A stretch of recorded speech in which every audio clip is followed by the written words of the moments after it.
what we are trying during all these discussions and talks here is to see if we cannot radically bring about a transformation of the mind. Not accept things as they are,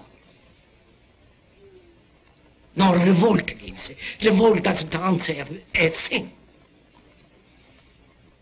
But to understand it, to go into it, to examine it, give your heart and your mind with everything that you have to find out, a way of living differently. The speaker is Krishnamurti, one of the more original and challenging men of our time. During the past 4 decades, his writings and talks in Europe, Asia, and America have followed a singular path, free from factionalism and dogma. This talk, Freedom from Fear, is the third in a series of 8 programs in which Krishnamurti speaks directly to those subjects which most profoundly affect the human condition: love and death, fear, and our discontent. He speaks of the real revolution, a radical change in ourselves.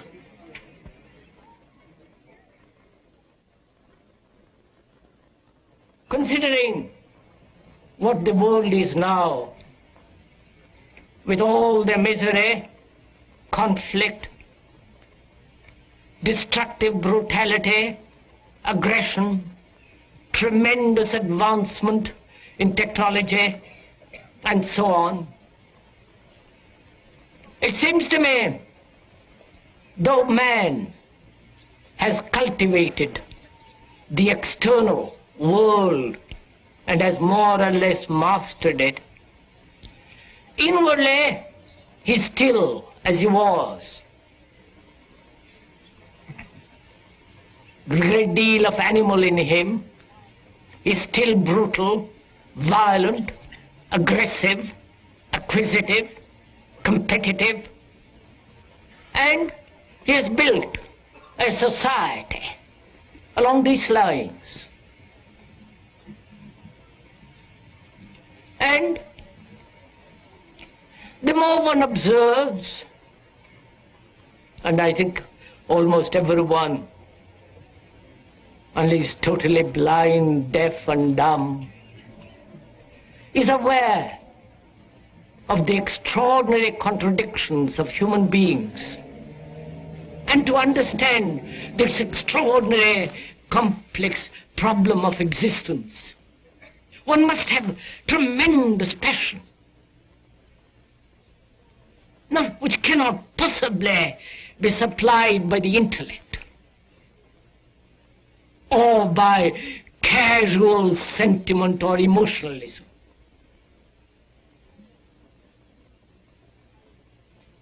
Or the passion aroused by committing oneself to a particular course of action, or belonging to a particular political or religious group, that does give certain quality of intensity, a certain elan, a certain drive. But through it all, there is the demand for gratification, for pleasure. And the whole structure of society, with its morality, with its gods, with its culture, with its entertainment, is based on pleasure. So we hope that you will so listen to what is being said, not hear a lot of words, to a lot of ideas, because ideas and words are not the fact. Ideas and words never bring about a radical revolution, a mutation in the mind. So we're not dealing with ideas and opinions and judgment.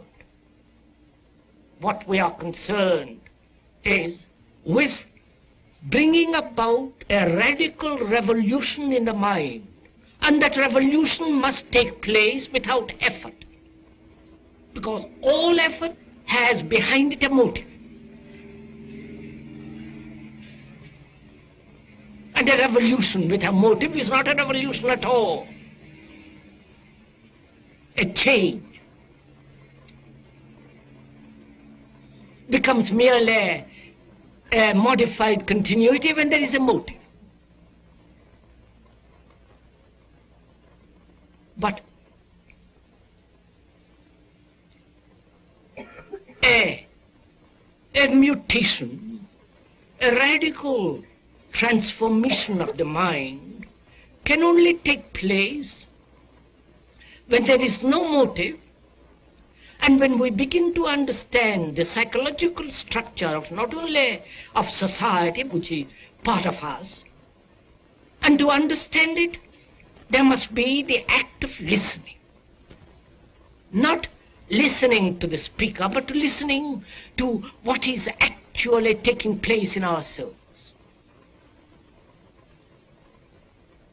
So it is a responsibility how you all listen. Because we are taking a journey together into the whole psychological structure of man.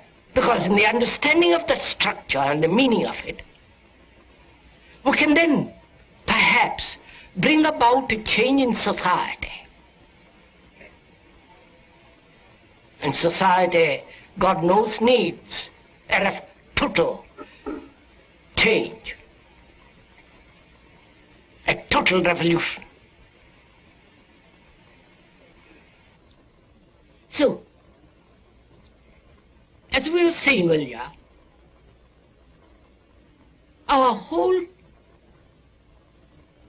concept, action, and urges are based on pleasure. And until one understands the nature and the structure of pleasure, there will always be fear.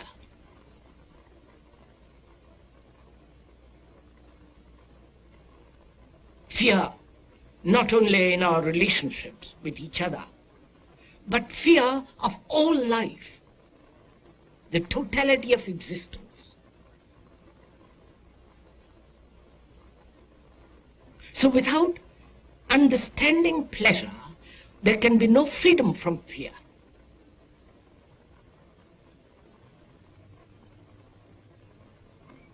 And we are not denying pleasure. We are not advocating puritanical way of life, a suppression of pleasure or a substitution of pleasure, or the denial of that thing that we call great satisfaction. We are examining it. And in examination, there must be freedom from opinion. Otherwise you can't examine.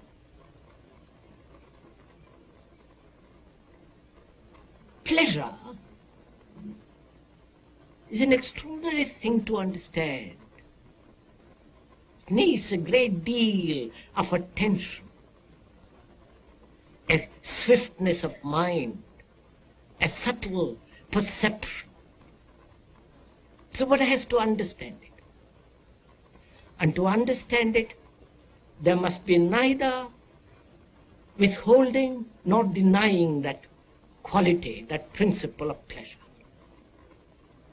And that's very difficult to do, because we are so heavily conditioned to accept and to function with the motive of pleasure, with gratification. Therefore, we are always limiting our total attention. We look at life in fragments. And as long as the particular totality, particular fragmentation exists, one cannot possibly see the total. If one says, I must have a certain pleasure, and I'm going to hold on to it at any price, then we will not comprehend or see the total pattern of pleasure.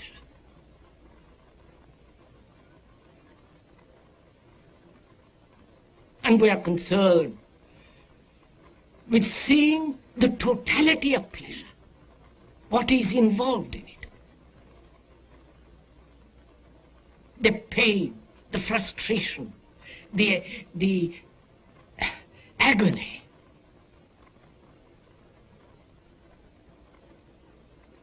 The remorse,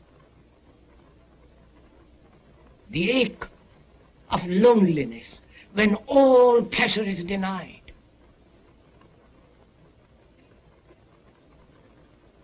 And naturally, escape from all that through various forms, which again is the continuation of pleasure.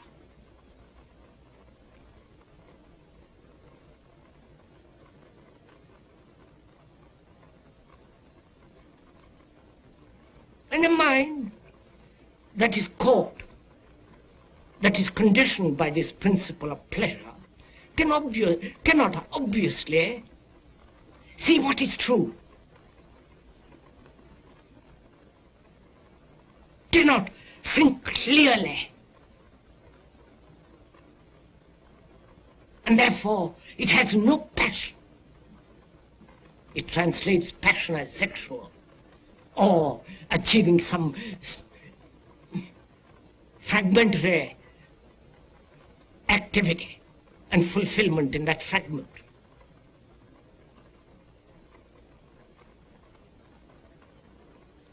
So where there is no understanding of pleasure, there is only enthusiasm, sentimentality, which evokes brutality and callousness and all the rest of it. So what is pleasure? Because without understanding pleasure, there is no love. Love is not pleasure. Love is not desire. Love is not memory.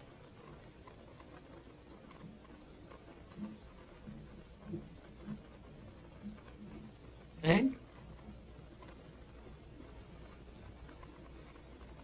pleasure denies love.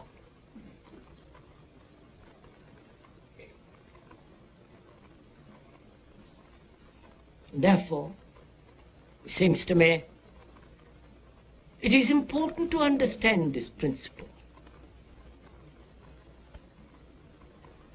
Surely, pleasure is desire.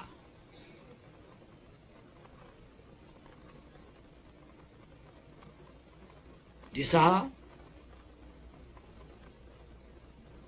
which comes into being very naturally when you see something which gives you a stimulation, a sensation. And from that sensation there is desire. And the continuation of that desire is pleasure. And that pleasure is sustained by thought. I see something, and in that contact with it, there is a sensation. The sensation is the desire sustained by thought. Because thought is the response of memory. That memory is based on other experiences of pleasure and pain. And the thought gives to that desire the sustenance, the quality of pursuit and fulfillment. One can see this in oneself very simply. If one observes, it's all there in front of you. And the quality of observation cannot be taught by another. And if you are taught how to observe, you cease to observe. Then you have merely the technique of observation, which prevents you from actually see yourself. For yourself is the whole of mankind, with all the aches and the miseries, with the solitude and loneliness, despair, the utter loneliness of existence, meaninglessness of it all. And when you do so observe, it unfolds endlessly, which is life itself. Then you know you're not dependent on anybody, on any psychologist, on any theologian, or any priest, or any dogma.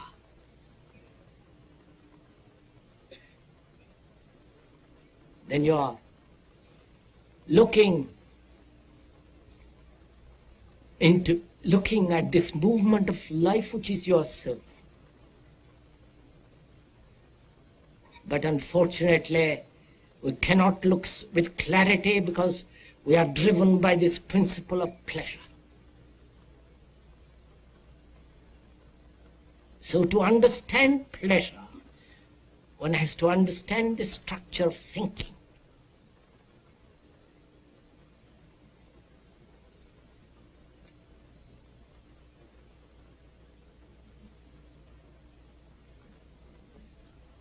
Because it's thought that gives continuity to pleasure. I've had an experience of pleasure yesterday, of different kinds, and thought thinks about that pleasure.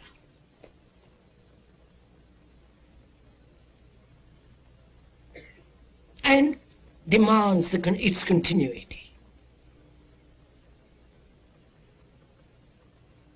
So, memory of that pleasure of yesterday is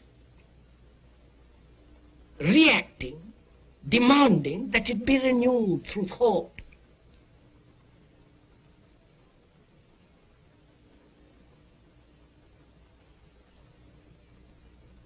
And thought is time, thinking about the past pleasure, past gratification, yesterday's delight and enjoyment. And that thought demands its continuity now. And thought projects the tomorrow's pleasure.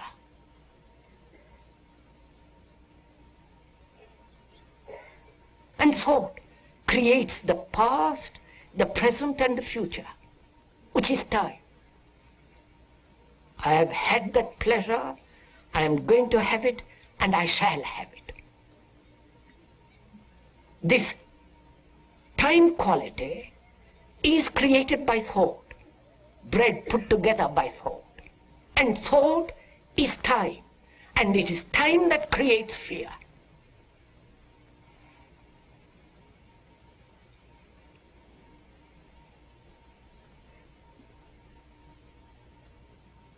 And without probing into this time, pleasure, thought, we are always bound by time. And therefore time has never a stop. It's only when there is an end to time that is something totally new.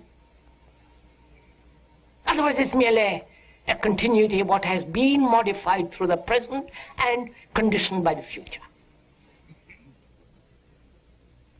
For a human being to be free of fear, fear about the future, fear about the dozen fears that human beings have, conscious or undiscovered fears. Fears of the neighbor, fears of death, fear of being lonely, insecure, uncertain, fear of being confused, fear of being stupid and not trying to become very clever. Fear. Fear is always in relation to something. It doesn't exist by itself. And to be totally free of fear, not partially, not a fragment of that totality of what is considered fear, to be totally, that is, psychologically, to be completely be free of fear. One must understand thought, time, and pleasure. And this understanding is not intellectual or emotional. Understanding can only come when there is total attention. When you give your complete attention to pleasure, how it comes into being. What is time? Time, which thought has created. I was, I will be, I am. I must change this into that. This idea of gradual process, this idea of gradual psychological evolution of man, and that's very gratifying, will gradually all of us become extraordinarily kindly. We shall gradually lose all our violence, aggression. We'll all be brotherly at one time, much later.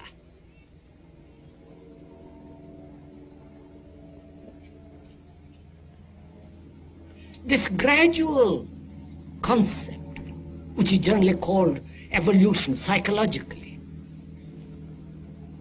seems to me so utterly false.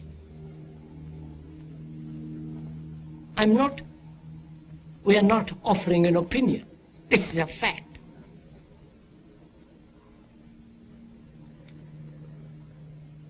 Because when you give your attention to something completely, there is no time at all.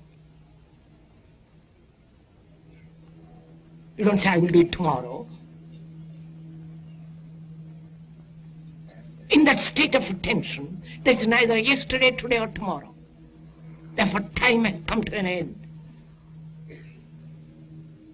But that ending of time cannot possibly be when there is the center as the principle of pleasure. Pleasure has in it pain. The two things cannot be separated. Pleasure is pain. If you have observed,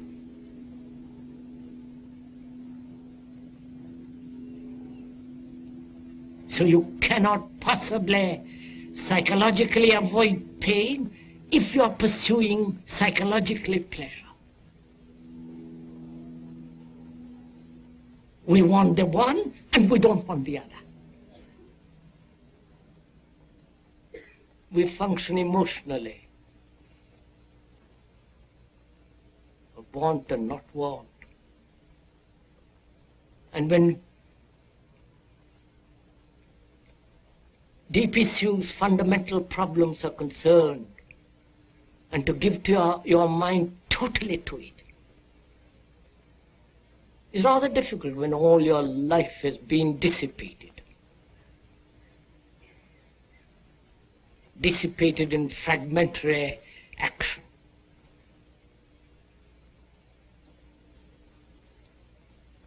And when we do act totally, we only do it when there is a crisis, then you wake up and give your whole attention.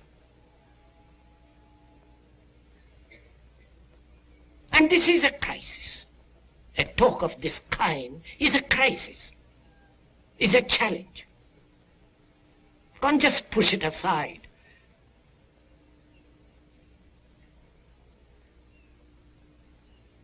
Therefore, it may be rather difficult, maybe perhaps arduous to follow all this. But it won't be arduous if you're following your own state of mind. You know, it's like sitting on the bank of a river and watching the river waters go by. And when you so watch, there is neither the observer nor the observed.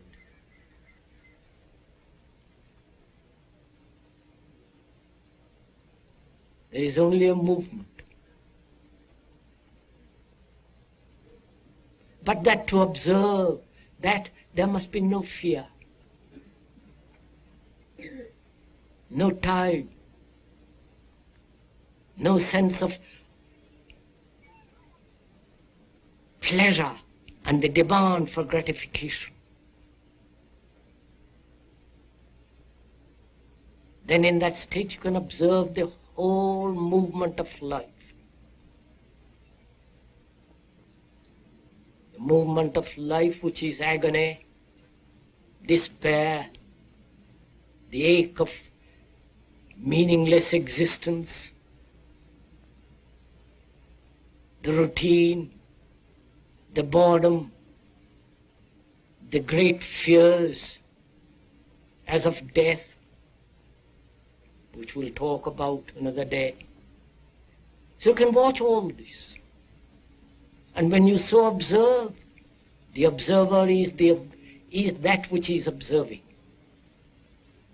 And then you can go beyond all this.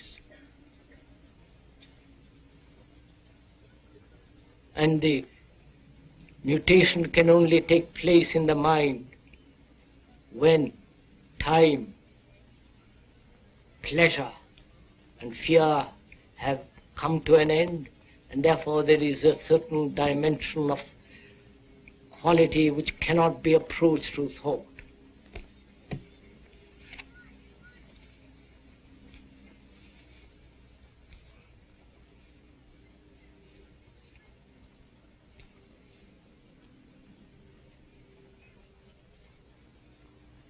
This has been the third of 8 programs presenting Krishnamurti, whose original and challenging approach to the problems of our time places him outside any simple category such as philosopher or religious leader. Filmed in the Ojai Valley in California, the series represents the first time that Krishnamurti has permitted his talks to be filmed. The next program is called Meditation.